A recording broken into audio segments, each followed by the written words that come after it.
Top 6 Super Meat Boy boss battles. I liked this a lot more than top 10 favorite characters, well, the finished product anyway.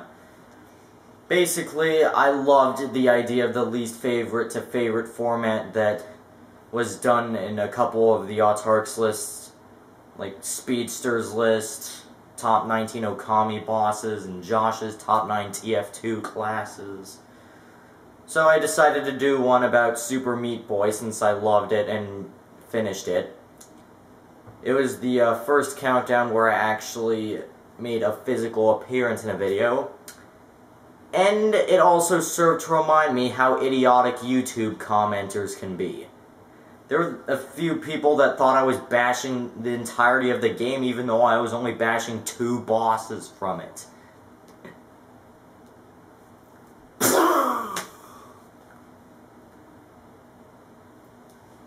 I guess YouTube commenters are stupid no matter what video they're commenting on. So, anyway, top 6 Super Meat Boy boss battles. Enjoy.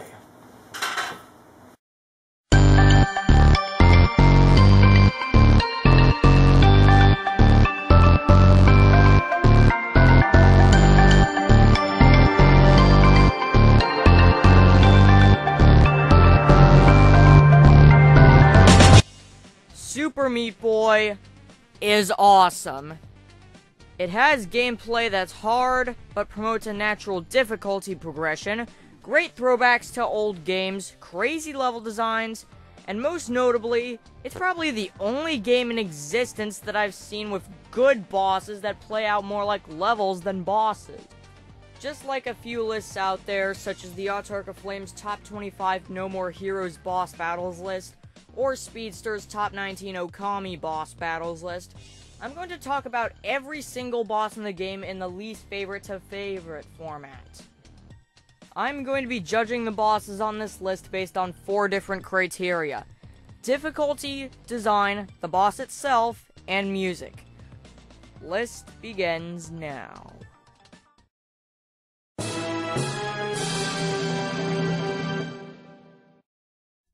You likely knew this was going to be rank 6, but I digress.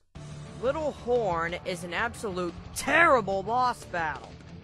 In a game filled with bosses that feel more like levels than bosses, I would normally think that having a boss that feels more like a boss in the game would be a good idea.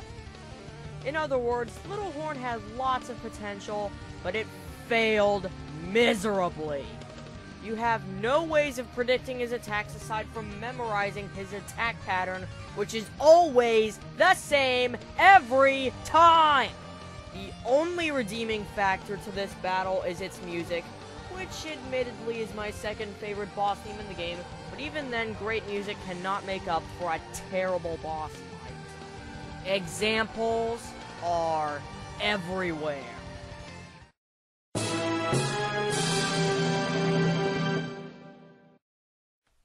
Boss battles have all sorts of cliches, but one cliche of bosses themselves that I absolutely hate is gigantic versions of regular enemies. Seriously, I can't help but cringe whenever I see these. So why do I bring them up, you ask? Because that's exactly what Chad is. And it doesn't end there. The battle plays out extremely clumsily, because Chad attacks randomly, yet the terrain is not equally divided. The music that plays in this battle is decidedly my least favorite boss theme in the entire game, and in all honesty, I think it's just plain idiotic that you're getting killed by something that doesn't want to kill you, but rather is just trying to be friends with you. To be honest though, the cutscene after this battle is depressing.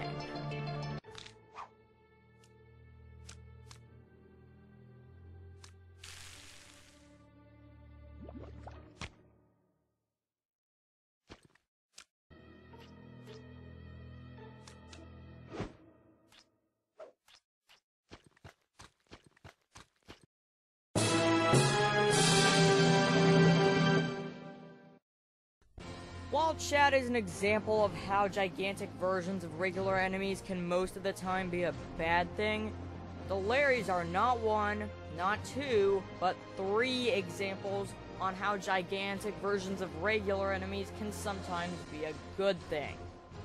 This is in fact a battle that feels more like a boss than a level, but this battle got it right in every way that Little Horn got it utterly all wrong.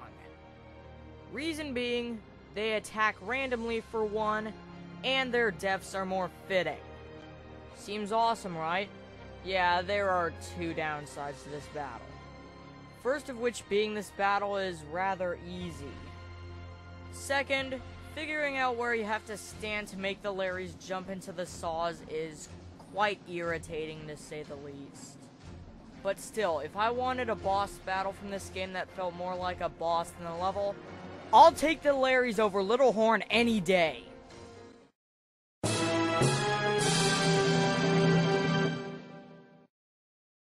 Super Meat Boy has a habit of doing some very strange things, but you know what the strangest is?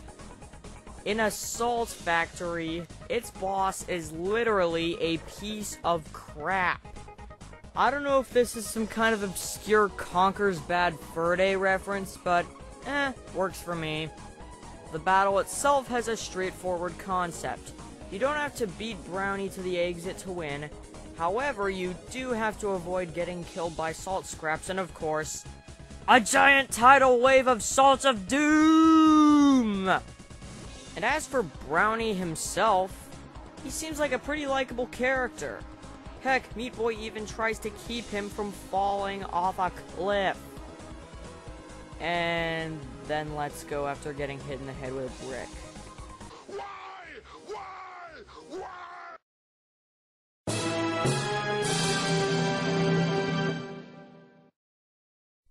This has to be one of the best first bosses ever. In a game where a good portion of the bosses are doppelgangers, whether they be doppelgangers of you or doppelgangers of Legion that play like complete suck, Lil Slugger is a freaking giant chainsaw walker. That has to be the best idea for a first boss I've ever seen. And of course it sets a good example of how difficult the rest of the game is going to be, although it does look kind of easy when you compare it to the later levels of the game, but even still it sets a good example. And the music in this battle, just give it a listen. In terms of gameplay, it's basically a burnt down obstacle course with lots of saws. Really, the main challenge to this battle is the level, not the boss. This just may be the best first boss ever, but this list isn't done yet. Dr. Fetus is friggin' awesome. In fact, if top 10 favorite characters was longer, he would have gotten the number 11 spot. Coincidentally, he actually has my 2 favorite boss battles in the game. Yes, I've already talked about Lil Slugger, but now we get to rank 1 on this list. Super Meat Boy's final battle with none other than Dr. Fetus himself.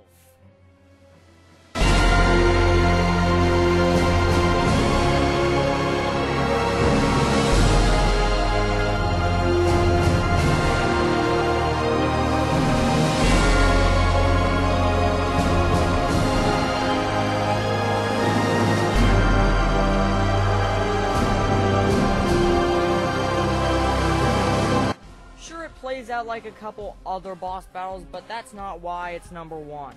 Why it's number 1 is because of the sheer intensity it brings.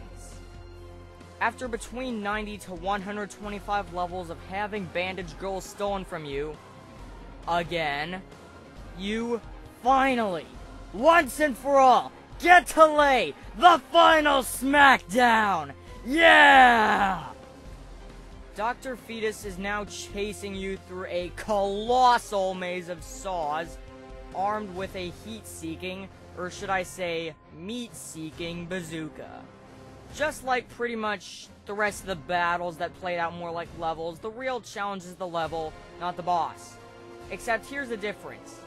This battle is incredibly difficult, on a level comparable to Red Falcon from Contra 3. Yes, it's that difficult. But then again, when it comes to games that are hard in general, having hard bosses is actually good if you ask me. As most of you already know by now, my favorite boss theme of all time plays in this battle. It's intense, catchy, great to listen to, and sums up the intensity of the battle very, very nicely. And as for how the battle itself plays out, it plays out quite nicely. You have to stay on your toes and use every skill you've ever learned in this game in order to beat Dr. Fetus in a way that... Okay, I'm just gonna make the reference even more obvious.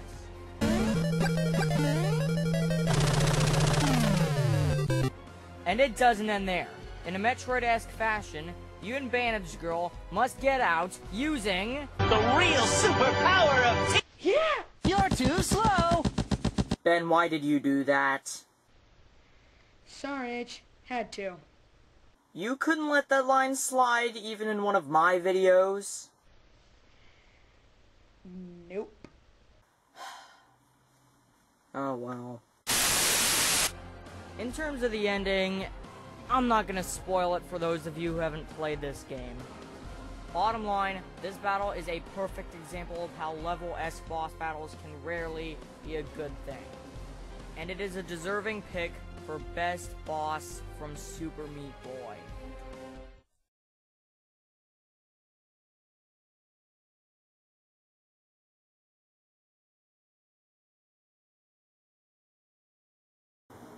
From the Vaults will be returning on April 5th.